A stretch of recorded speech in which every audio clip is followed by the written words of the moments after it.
Who is Taylor, Frankie, Paul, the next Bachelorette? I'm Whit, and I'm here to tell ya. My better half, Rai, is not here. She's unable to be here today, but this is just a quick download of who the next Bachelorette is, so I think I can handle it by myself. You've probably already heard the basics about Taylor. She is from the Hulu phenomenon, The Secret Housewives. No, The Secret Lives of Mormon Wives. Surprise, I'm your next Bachelorette. In this video, I'll do a deepish dive into her life and why she is a Bachelorette unlike anyone we've ever seen before, and she could very well revamp Bachelor Nation. We've never had a lead who's been through so much publicly before becoming the lead. It's wild, it's really hard to process. I'm curious your thoughts about whether she'll bring a renewed interest in the show or just add chaos to it. Put your comments down below because I love always reading what you guys have to say. All right, I have my handy dandy computer here, so I'm gonna be kind of reading off a little bit as we get into who is Taylor. The main facts: Taylor is 31 years old and a divorcee. She has 3 children between the ages of 1 and 8. She co-parents the older 2, Indy and Ocean, with ex-husband Tate Paul, and ever true, she co-parents with ex-boyfriend Dakota Mortensen. She lives in Utah and is Mormon, but she says she does not need her partner to be Mormon, but she does need him to move to Utah, obviously. I'm a mommy.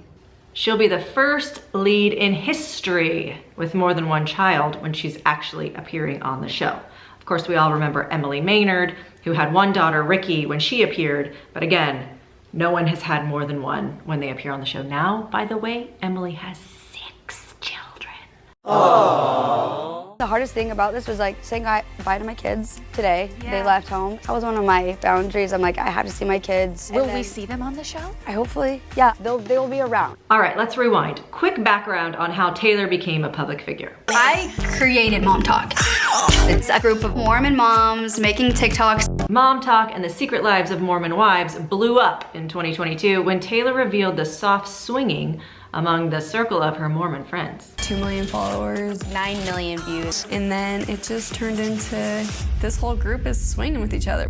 Wait, what? Taylor's live reveal was a surprise to her castmates, all of whom deny they were a part of the swinging scandal. No one was innocent. Everyone has hooked up with like everyone. Taylor announced that the group was involved in soft swinging. After that, she got divorced, started dating Dakota, had a baby, and then had a very public domestic violence incident. What is your emergency? Somebody is screaming, get off me. What's your name?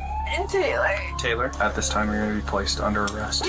She pled guilty to a misdemeanor aggravated assault charge, but she's owned it all. We are human, we make mistakes. How we move forward is what really matters, and there's no timeline on that either. Like, have I made lots of mistakes since? Yes. Am I gonna make future mistakes? Yes. The bottom line is that there are real stakes for Taylor this season. I think the thing about Taylor that will be refreshing is, remember when Rai and I covered the one and only Golden Bachelorette?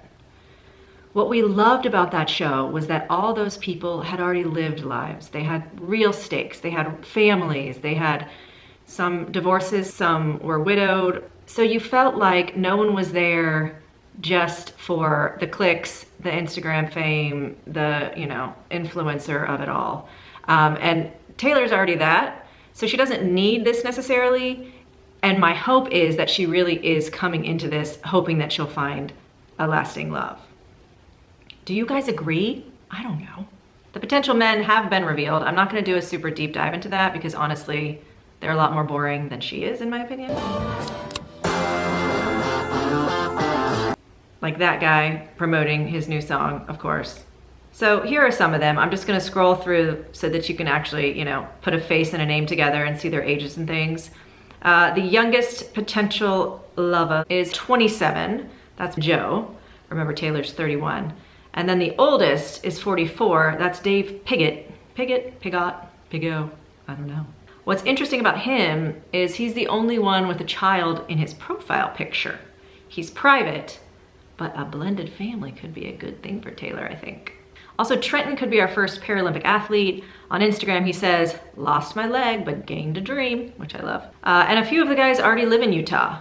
Lou Evans, who's 32, lives very close to where the Secret Wives live in Salt Lake City. Spencer Clegg is almost an hour south in Vineyard, Utah. And Josh Howard is in Provo, which is just a few minutes past Vineyard. As for her exes, will the super sus producers try to bring back one of her exes and sneak him into the cast?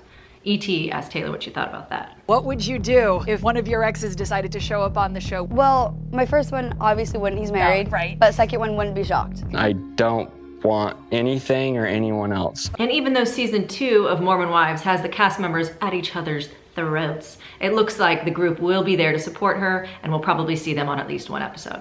I need them. Yeah, I'm gonna take all the help I can get. I have been through the freaking ringer with men, so I'm like, maybe this time I'll listen, maybe I won't. Okay, major side note here. We're gonna see a renovated mansion for this season of The Bachelorette.